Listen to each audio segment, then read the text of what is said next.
আসসালামু আলাইকুম। অবশেষে আমাদের যে প্রত্যাশিত যে ভাতটা সেটা কিন্তু হইতেছে। দেখছেন যে কর্মব্যস্তময় সময় কাটতেছে সবারই।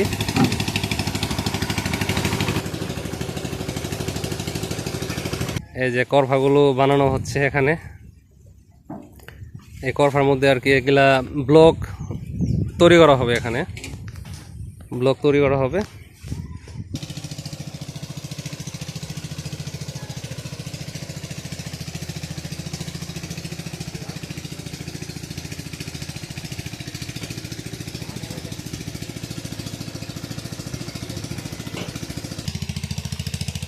এইটা এইভাবে বাদ দেওয়া হইতেছে কিসের জন্য? এটা আমাদের ডালাই তোলা হবে। ডালাই তোলা হবে তাই এরকম, মানে এটা যেন নষ্ট না হয় এর জন্য? না না, হাতের মধ্যে ছোঁয়া পড়ে। হাতের মধ্যে ছোঁয়া পড়ে এর কারণে? হ্যাঁ, আচ্ছা।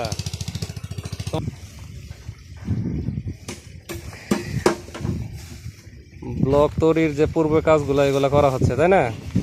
এগুলো কি ব্লকের কিছু সব পাশে দেওয়া হয় এগুলো, না? বাহ, দেখেন সবাই কাজে কিন্তু ব্যস্ত। তো ভালো আছে না? কাজে দিয়ে খুব ব্যস্ত আপনারা। ভালো কাজ যেহেতু করতে তুই কাজ তো কর্ম তো করতে হবে, কর্ম করার জন্য এত দূরে আগমন। হ্যাঁ,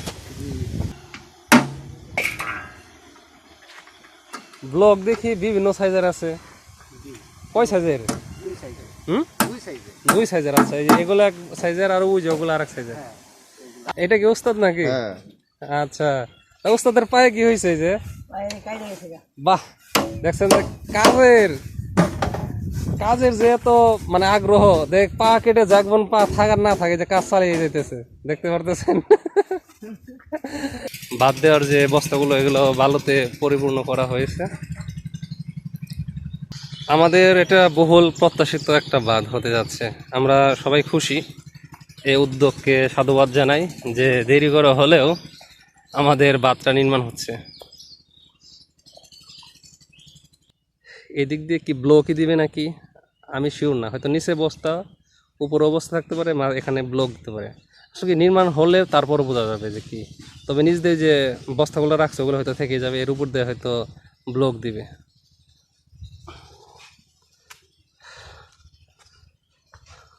আমাদের এই ব্রিজটা খুবই মানে গুরুত্বপূর্ণ একটা ব্রিজ।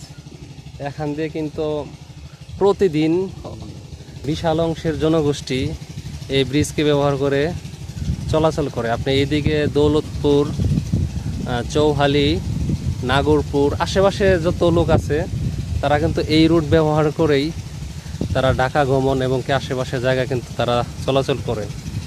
এই ব্রিজটার অবস্থান হলো টাঙ্গাইলের নাগরপুরে।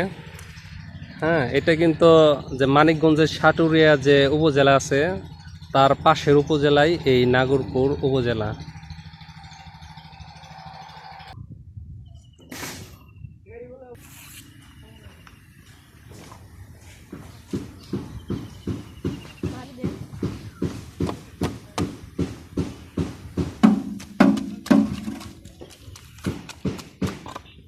এখানে কি কি আছে মশলার মধ্যে? মশলার মধ্যে কি কি আছে? এর ভিতরে সিমেন্ট আছে, বালু আছে, তারপরে পাথর আছে।